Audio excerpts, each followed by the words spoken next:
Today on Newsbytes, this was only a test. Got student debt? No problem. And Swiss writer imprisoned for these 2 words. Stick around for these bites and more, all on today's Newsbytes.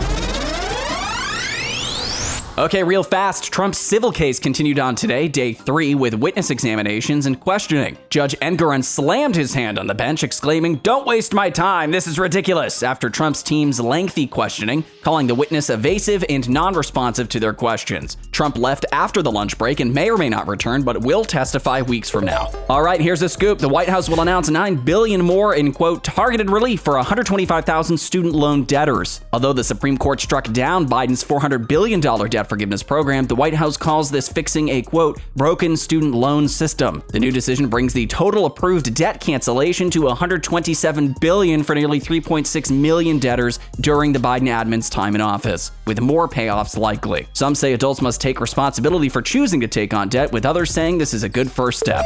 Okay, check this out. New York AG Letitia weighed in on Trump's comments about his trial being a political witch hunt, her campaigning on charging Trump and starting investigations as soon as she took office in 2019. Watch. Trump's comments were offensive, they were baseless, they were void of any facts and/or any evidence.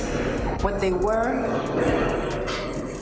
comments that unfortunately fomented violence, comments that I would describe as race baiting, and comments, unfortunately, that appeals to the bottom of our humanity. This case was brought simply because it was a case where individuals have engaged in a pattern and practice of fraud. And I will not sit idly by and allow anyone to subvert the law. I will not be bullied. And so Mr. Trump is no longer here. The Donald Trump show is over. This was nothing more than a political stunt.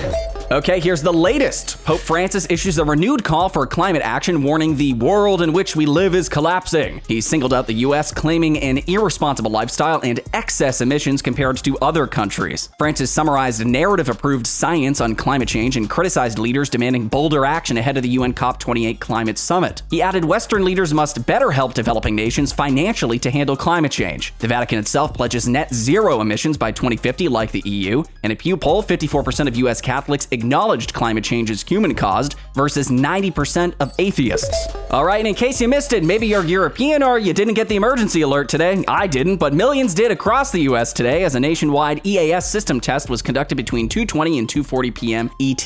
People flocked to X to post their screen recordings of the alert, resulting in a significant spike in traffic across the platform. Take a look.